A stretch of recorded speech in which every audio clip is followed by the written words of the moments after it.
What's good, YouTube? It is your boy Big Cool coming to you from Colossal Sports TV, and I am back with another video. This is the rundown discussing boxing's latest news.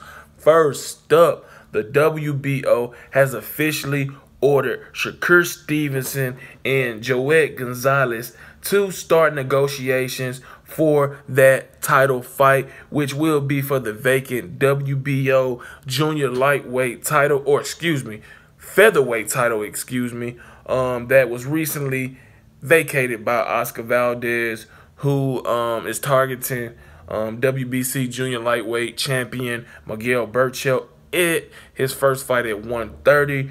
We all know that Shakur Stevenson, who is 12-0 with 7 knockouts, has been pushing for a title shot against Josh Warrington, the IBF featherweight champion, or the now former WBO featherweight champion Oscar Valdez. As soon as the WBO made that ruling that Valdez must start negotiation with Shakur Stevenson, he said, "Whoop, like Scooby-Doo, whoop, not me, not me." His manager came out and said, "Nope, that ain't it. That ain't it. The only way we stand at 126 is for a unification fight with Josh Warrington or for a fight with Carl Frampton," which is bullshit. But hey, that ain't happening regardless. And because, Valdez was apparently having issues, with making weight comfortably. And now that, the dust is cleared and settled, Valdez is moving up 4 pounds. And now Stevenson will finally get his shot at a world title, albeit not against an opponent he wanted. But, it is what it is. A title opportunity is a title opportunity. And his opponent, Joet Gonzalez, he's 23-0 with 14 knockouts.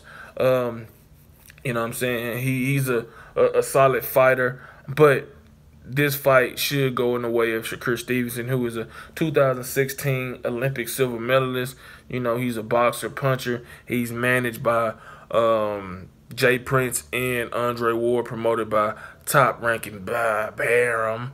At what, 20, 21 years old, he's a hungry fighter. He's constantly evolving, constantly getting better with each fight. And now his moment has come sooner, than one expected. But I'm pretty sure this is music to his ears. Like I said, I don't know too much about Joet Gonzalez, other than he has an unbeaten he's unbeaten. His record indicates that he's a solid puncher with 14 knockouts in 23 fights. He has fought some solid guys in his career. So while I favor Stevenson, I'm not going to say that this won't be a competitive fight. But if Stevenson wins this fight, you can guarantee that the next star, it can be really officially in the making now that he has a title to his name. The big fights are endless. You know what I'm saying? With Josh Warrington, who told him, hey son, get a belt. And, if he beats Joet Gonzalez, he will have a belt. And that means he will be put in a class with Warrington, Gary Russell Jr., who else is at 126? Leo Santa Cruz. So now he will have to step his shit up, you know what I'm saying, and put his big boy pants on and back up all that shit he's been talking. Because, hey, once you're a champion, nobody want to hear about, oh, I need a tune-up or I need a top 20 opponent. No, dog. Top 10 or other fellow champions. So we shall see. I expect an agreement to be reached soon to avoid the WBO purse bid, although we all know that Bob Arum and Top Rank has the WBO in their back pocket so much that Al Heyman and PBC has stopped even recognizing the WBO as an official sanctioning body organization. Even though Andy Ruiz is the WBO heavyweight champion, they excluded that shit off the list this past weekend when they was showing, the champions. So I expect an agreement between these two to be done rather quickly, and it's put up a shutout for both of these unbeaten fighters. Can Shakur Stevenson back up all the talk, all the praise, all the excitement surrounding him, or can Joet Gonzalez shock the world and become the new WBO featherweight champion? We shall see. wants to fight. It's signed, sealed, and delivered. Next up, when there's a baby somewhere coming, and his name is Jarrell Big Baby Miller. He is targeting an October return. He's also looking to acquire a new promoter. You know, Eddie Hearn and Salita or Saltia, whatever the fuck his name is. Promotions dropped his ass like a bad habit, and he a big motherfucker to drop. So, you know what I'm saying, it had to be a collective effort to drop his ass after he tested positive not once, not twice, but three times for PEDs, performance-enhancing drugs, that KO'd his title shot at Anthony Joshua, which went to Andy Ruiz, and we all know how that happened. We have a new champion. But after being somewhat considered as a possible opponent for Tyson Fury, he was obviously bypassed because he's still serving his 6-month suspension. But, you know, this is what he has to say on, you know, a fucking variety of things. First of all, Eddie Hearn always pumping shit and jumping to conclusions. But like I said, what I got caught with, what my problem was an injury I was dealing with, already proven already. And what Dillian White, got caught with was a hardcore bodybuilding drug. What I took wasn't a steroid. See what I'm saying? So, you know, he's making excuses to why he was cheating and he got caught with his pants down, and now he's trying to justify it. I was injured, so I took some shit that was clearly on the VADA ban list, but still, since I was injured, it makes it okay. And Eddie Hearn, you know, jumping to conclusions, even though not only my A test came back positive, but the B test came back positive as well. So it's really not my fault. I'm a grown man, but I'm not going to take responsibility for my actions, and I'm going to just blame it on the injury, even though VADA had a clear list of stuff I should put into my body. But, you know, I'm the baby, so I'm going, wah. Shut up.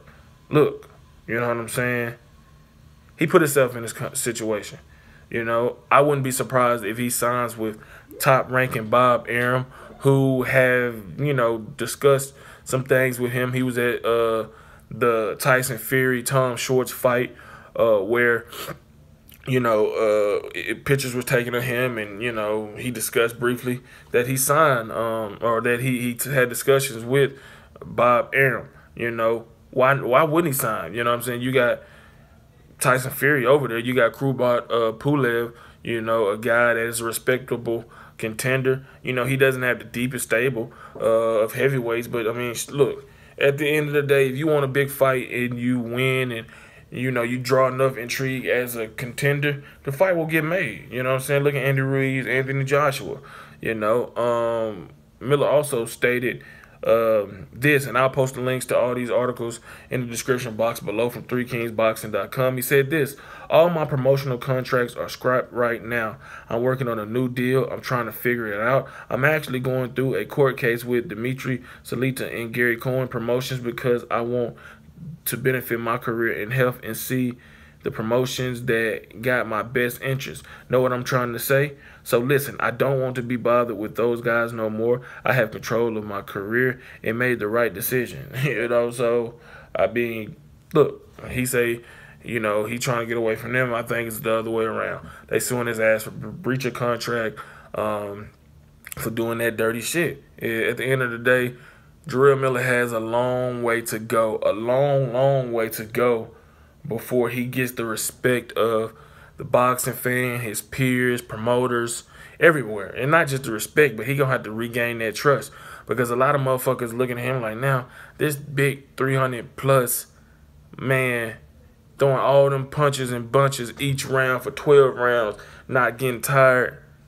You know, it had to be a reason. And now we know he was dirty. You know what I'm saying? If he wasn't dirty in all those fights, it doesn't matter, because once you test positive, not only just a regular, not like he just test positive for clenbuterol, he tests positive for 3 different substances.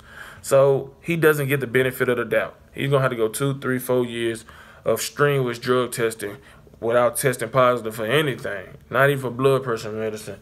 for people to fully trust him again. But like I said, he's a relevant name. He is a skillful guy. He's undefeated. He's American. He's brash. He's cocky. He's confident. And like I said, he still poses a threat to the other champions and contenders out there. And I would like to see him eventually, get a big fight off that shit to prove whether or not he's really legit or he was just another motherfucker benefited by performance enhancing drugs. So we shall see. Next up, the final topic. Mr. Don't Duck Me, son.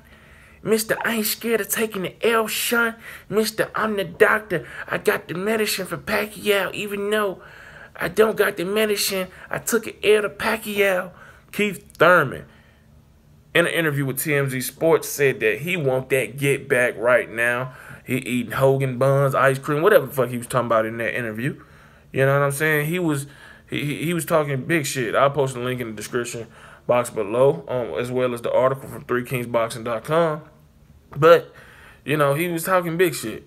Talking about, I want an immediate rematch. I'm feeling good. I ain't cry. I ain't salty. I got paid big time. You know what I'm saying? I felt that the fight was actually a draw. And I'm like, whoa, stop.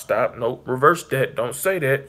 You got dropped and pretty much dominated the first half of the fight. Yes, you did come back. You did come back and gave it a valiant effort. You did so good that the fight was a split decision. I mean, one judge gave you the fight. The other two judges, counseled him out by giving it to Pacquiao. But, you did a great job of fighting your way back in the fight in the second half. And you gave us a tantalizing fight, you and Pacquiao. But don't still be the same cocky ass Keef Thurman. The act can be over, bruh. We know that's not you. The act can be over. A 40-year-old Manny Pacquiao beat that ass. You know what I'm saying? He beat that ass. You said you was going to knock him out. You didn't even hurt him. You know what I'm saying? So, look, I want a rematch immediately. But do I think one is going to happen? No, I do not, because Floyd Mayweather Jr. looms out there. The winner of Errol Spence versus Sean Porter looms out there. Danny Garcia and Mikey Garcia looms out there. And those are all the fights that have more intrigue right now. Not the Floyd Mayweather fight per se, but the other four guys I mentioned. They have more intrigue than a Floyd Mayweather fight. And depending on if it's Spence or Porter, that fight gonna have more intrigue than a rematch with, Keef Thurman. While I still would love to see that fight happen and potentially next, instead of, Pacquiao cashing out, going to fight Floyd Mayweather, I just think that Keef Thurman gonna have to work his way back in there. I think Keef Thurman might have to fight Danny Garcia, fight Mikey Garcia, maybe fight Adrian Broner. You know what I'm saying? To really regain that confidence. I respect that he wants to get his get back right away.